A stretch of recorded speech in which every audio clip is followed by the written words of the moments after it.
بسم اللہ الرحمن الرحیم۔ ناظرین، حال ہی میں ایک مولانا صاحب ہیں، سوشل میڈیا پہ آپ بہت زیادہ ان کو دیکھتے ہیں، انہوں نے کہا جی میرا شیعہ رافضیوں سے کچھ سوال ہے۔ اب وہ سوال ان کا کیا سوال بڑا دلچسپ تھا، ہم سے رہا نہیں گیا، ہم نے کہا بھائی اتنا پیارا سوال آپ نے کیا، جواب دینا تو بنتا ہے اور ہم آپ کو جواب دیں گے۔ اب ان کا نہایت تفصیل سے جواب دیں گے آج۔ پہلے سب چلتے ہیں ان کا سوال دیکھتے ہیں کہ وہ سوال کیا ہے، ملاحظہ فرمائیں کلپ کو اور اس کا سوال کیا ہے وہ دیکھتے ہیں۔ میں ان سوچ اور فکر کے روافظ کے ذہن کے لوگوں کو کہتا ہوں، ہر شیعہ کو نہیں۔ جو شیعہ صحابہ کو برا بلا نہیں کہتا اس کو نہیں کہتا، لیکن جو کہتا وہ رافضی ہے، اور میں ان سے مخاطب ہوں۔ بتائیے آپ مغرب کو، غیر مسلموں کو کیا پیغام دے رہے ہیں؟ ہمارا نبی بڑا اعلیٰ ہے، بے شک کوئی شک ہے، میں اور آپ مل کے یہ پیغام دیتے ہیں، بڑا اعلیٰ ہے، بڑا عرفہ ہے، صادق ہے، امین ہے، اس سے زیادہ بلند اخلاق والا کوئی نہیں، اس سے زیادہ حیادار کوئی نہیں، پرہیزگار کوئی نہیں، متقی کوئی نہیں، صالح کوئی نہیں، اچھا ہے، اچھا ہے، اچھا ہے۔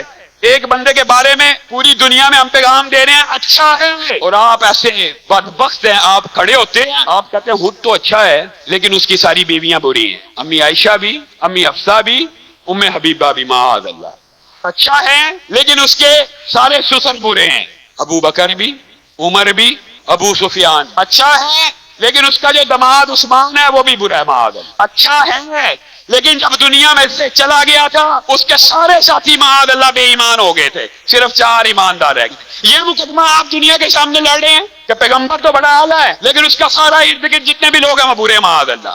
آپ کی عقل کے اوپر کیسا پردہ ہے؟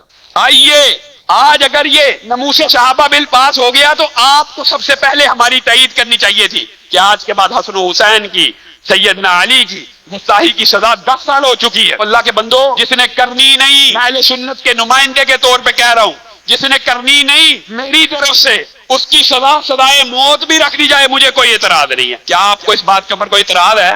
جی بالکل بھی مولانا صاحب، ہمیں کوئی اعتراض نہیں ہے، لیکن سب سے پہلے آپ توہین کو معین کریں۔ توہین کیا ہے بھائی؟ ہم تو آ کر فدق بیان کرتے ہیں، آپ کہتے ہیں توہین ہو گئی، بخاری سے پڑھتے ہیں، مسلم سے پڑھتے ہیں، آپ کہتے ہیں توہین ہو گئی۔ مسئلہ ہمارا یہاں پہ ہے، آپ سمجھ نہیں رہے، ورنہ ہم توہین کرتے ہی نہیں ہیں۔ ہم نے کہا بھائی نہج البلاغہ میں امیر المومنین نے فرمایا کہ انی اکرہ ان تکون سبابین، اس طریقے کا متن ہے کہ میں یہ کراہت کرتا ہوں کہ ان تکون سبابین، کہ تم جو ہے وہ دوسروں کو گالم گلوچ کرو۔ ہم تو پسند کرتے نہیں ہیں، مولا علیہ السلام جو ہے وہ اپنے شیعوں سے گالم گلوچ کو پسند نہیں کرتے۔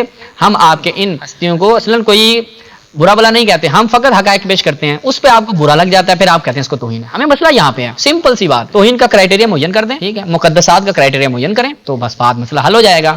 آپ کے ہاں خود یہ چیز معین نہیں ہے، نہ یہ سزا شرعی ہے، نہ آپ کے صحابہ کہ سیرت میں رہی، نہ رسول کی، نہ خلفائے راشدین کسی میں رہی نہیں ہے، آپ نے اٹھا کے شیعوں کو بدعتی کہتے ہیں اور خود یہ بدعتیں آپ پاس کروا رہے ہیں۔ اب جو آ جاتے ہیں جی، سوال کیا ہے رافضیوں سے، سوال کیا ہے اور رافضی آپ کی خدمت میں حاضر ہے، جواب بھی آپ سنیے گا لیکن تحمل کے ساتھ سننا ہے آپ نے، ٹھیک ہے، اور میں ساری چیزیں قرآن اور آپ کی حدیث سے بیان کروں گا، کوئی بھی شیعہ کتاب سے چیز پیش نہیں کی جائے گی۔ سب سے پہلے قرآن کی طرف خدمت میں چلتے ہیں، ملاحظہ فرمائیں جی، سورہ ہود، سورہ ہود جب اس میں ہم جاتے ہیں، کہا جی یہ ہو سکتا ہے نبی اتنا اعلیٰ و عرفہ ہو، اتنے اچھے اخلاق کا مالک ہو اور اس کی بیوی بری ہو، اس کا فلاں برا ہو۔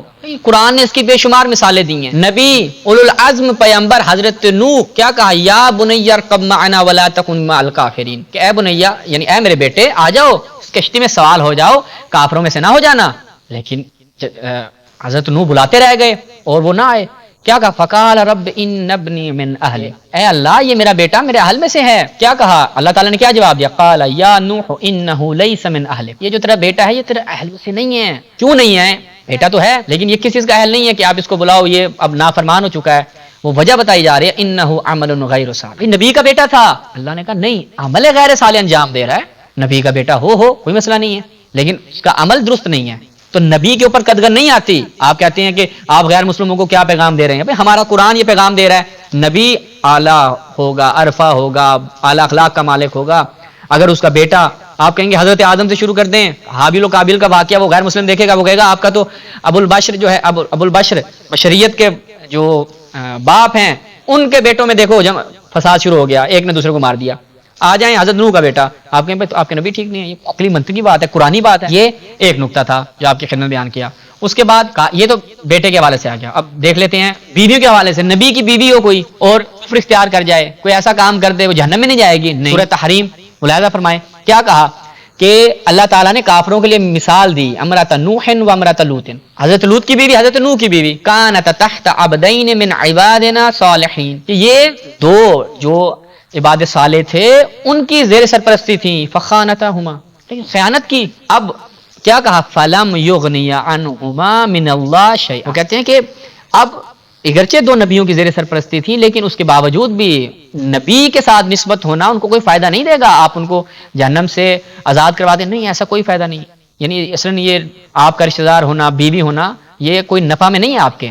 اور خود علماء اہل سنت نے یہاں پر مقام نہیں، ورنہ میں بیان کرتا ہوں، علماء اہل سنت نے کہا کہ اگر وصلت ہو، اگر قرابت داری اور اگر یہ سب چیزیں اگر فائدہ دیتی تو حضرت نوح کی اور حضرت لوط کی بیوی کو ملتا، یہ فائدہ ان کو پہنچنا چاہیے تھا. لیکن ان کے لیے قرآن کیا کہہ رہا ہے؟ اب یہ آپ کہتے ہیں کہ جی نبی کی بیوی ہو کیسے، بھائی قرآن نے ہمیں اسلوب دے دیا. وہاں پہ آپ تعجب نہیں کرتے نبی کی بیوی جہنم خیانت کر رہی ہے، جہنمی ہو رہی ہے. یہاں پہ آپ کو بڑا تعجب ہو رہا ہے کہ بھائی اگر نبی کی بیوی نے اگر کوئی ایسا کام کر دیا. آپ دیکھتے ہیں جن کی بات آپ کر رہے ہیں انہوں نے کیا کیا ہے، انہوں نے کیا عمل انجام دیا. اب آپ کی خدمت میں لے کے آتے ہیں ایک ایک کر کے انشاءاللہ صحابیہ کو بھی بتائیں گے. آپ کہتے ہیں جو صحابی مرتد ہو گیا، ہم تو نہیں کہتے، آپ کی اپنی کتابیں کہتی ہیں صحابی کیا کیا ہوا. یہ فقط آج کی اس نشست میں میں مختصر، یقین کریں جو آپ نے سوال کیا نا اس کے اوپر 50 بھی اگر ہم قسطیں کریں کم ہے، لیکن میں مختصر آپ کی خدمت میں بیان کروں گا. اچھا جی، چلتے ہیں پہلے تو حضرت عائشہ کی بات. حضرت عائشہ جو ہیں وہ کیا بیان کر رہی ہیں، دیکھیں جی کیا ہوا.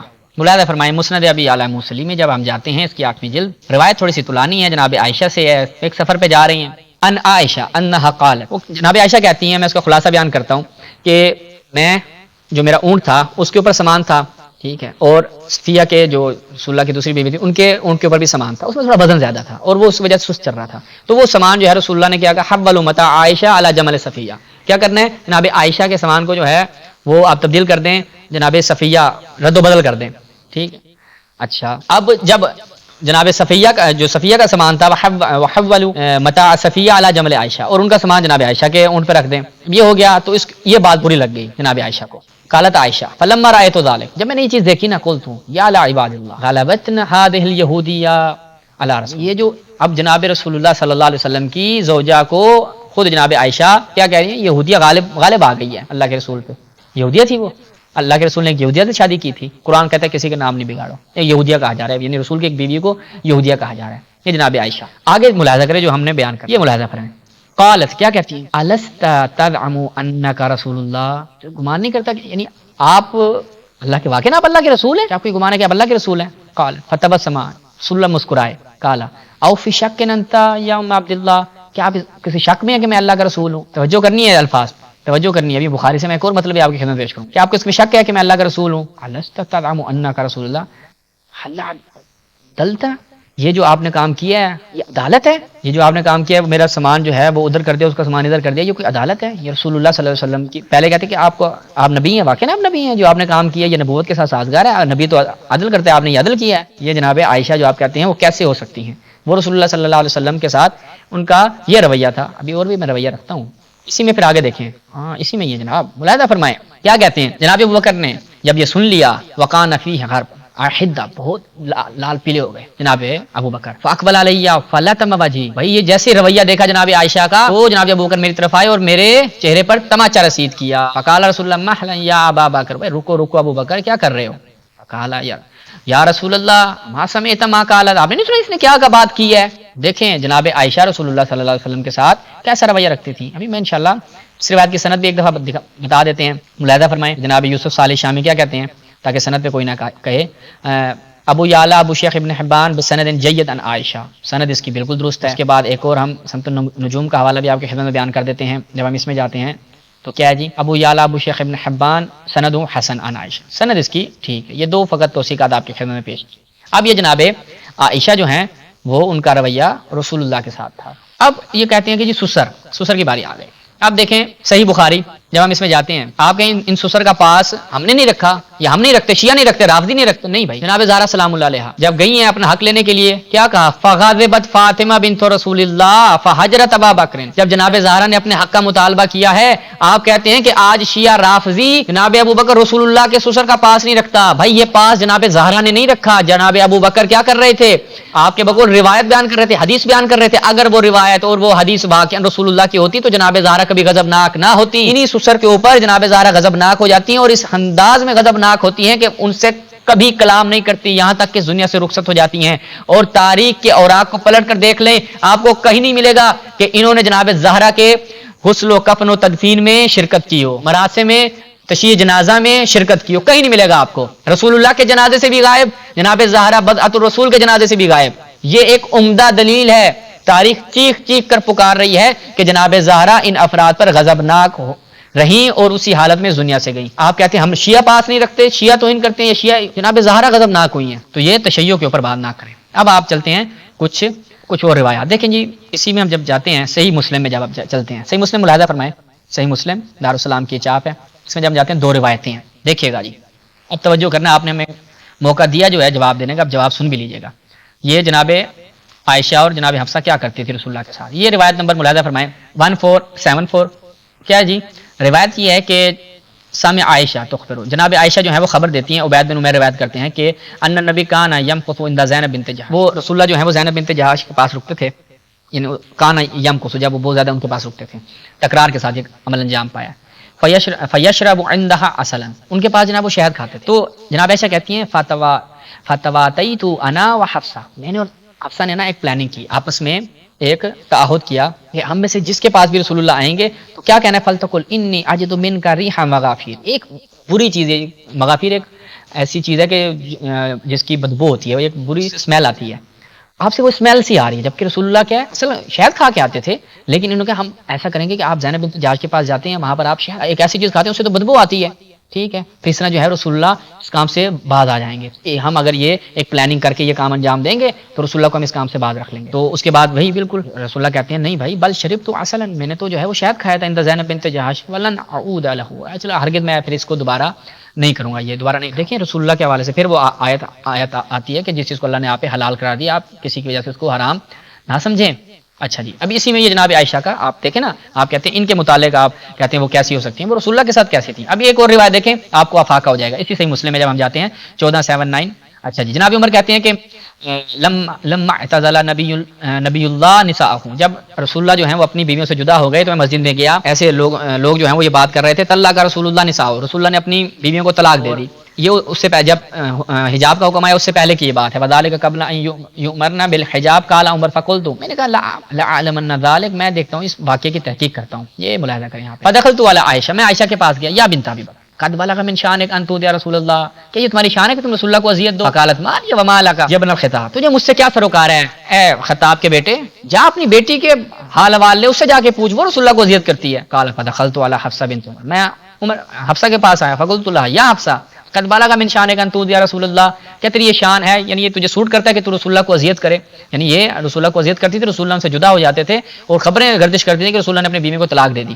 اچھا جی، اس کے بعد کیا کہتے ہیں، توجہ کیجیے گا، آپ اب توجہ کرنی ہے آپ نے، واللہ لقد علمت ان رسول اللہ لا يحبک، کہ تو یہ جانتی ہے کہ اللہ کا رسول تجھ سے محبت نہیں کرتا، اللہ کا رسول تجھ سے محبت نہیں کرتا، یہ تو اچھی طرح سے جانتی ہے، تو یہ جناب آپ کہتے ہیں بڑا رسول اللہ کی بیویاں اس حوالے سے، اب ملاحظہ فرمائیں، میں آپ کی خدمت میں بیان کرتا ہوں، یہ ایک صحابی کا بھی حال لے لیں، آپ جو کہہ رہے تھے ایک صحابی نے کیا کام کیا، ملاحظہ فرمائیں، صحیح بخاری کیا جی، معتب بن کشیر، یہ کیا ہے منافق، لکھا خود ان کے مترجم نے لکھا ہے، کیا ہوا جی، حنین کے موقع پہ رسول اللہ نے غنیمت تقسیم کر رہے تھے، کسی کو کچھ زیادہ دے دیا، کسی کو کم دے دیا، تو یہ شخص جو ہے وہ کہتا ہے خدا کی قسم اس تقسیم میں تو عدل کو ملحوظ نہ رکھا گیا، اور اس کو یہاں پہ کیا کہا جا رہا ہے، منافق کہا جا رہا ہے، اور وہاں پر جناب عائشہ نے کہا یہ آپ کی عدالت ہے، یہ آپ کا عدل ہے جو آپ نے کام کیا ہے، اور آپ یہ صحابی ہے، آپ کہیں گے بھائی میں اس کا بھی دکھا دیتا ہوں، پھر کہتے ہیں جی توہین صحابہ، یہ ملاحظہ فرمائیں، معتب ابن کشیر کیا ہے جی، معرفت الصحابہ ابو نعیم کی، یہ ایک حوالہ، اس کے بعد ملاحظہ فرمائیں اسد الغابہ میں فی معرفت صحابہ میں جائیں، کیا جی معتب ابن کشیر، اور بدر اور احد کے ان میں سے اصحاب بدر اور اصحاب احد میں سے تھا، تو یہاں سے یہ ایک چیز نہایت واضح ہو جاتی ہے۔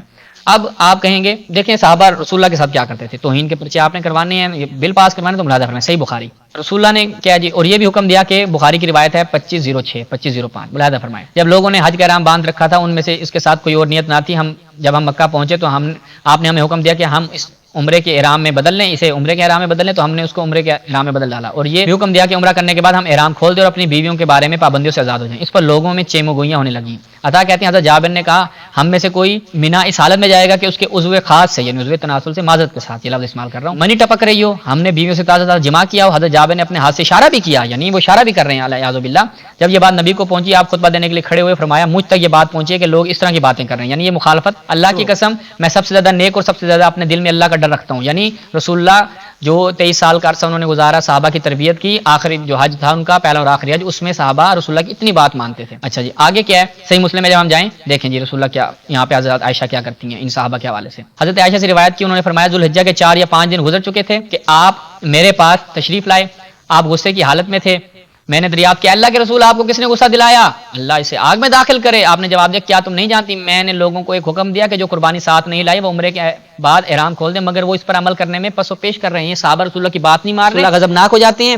رسول اللہ کو یہ صحابہ اذیت کرتے ہیں. جناب عائشہ کہتی ہیں کہ یہ جہنم میں جائیں. اب بتائیں یہ عدالت صحابہ اور یہ آپ کا توہین صحابہ کا بل پڑا ہے. مطالب بہت زیادہ تھے لیکن اسی پر ہم جو ہے وہ ان مولوی صاحب کو موقع سے اپنا جواب عرض کر رہے ہیں. انشاءاللہ ضرورت پیش آئی تو مزید بھی اس پہ عرض کریں گے. السلام علیکم ورحمۃ اللہ.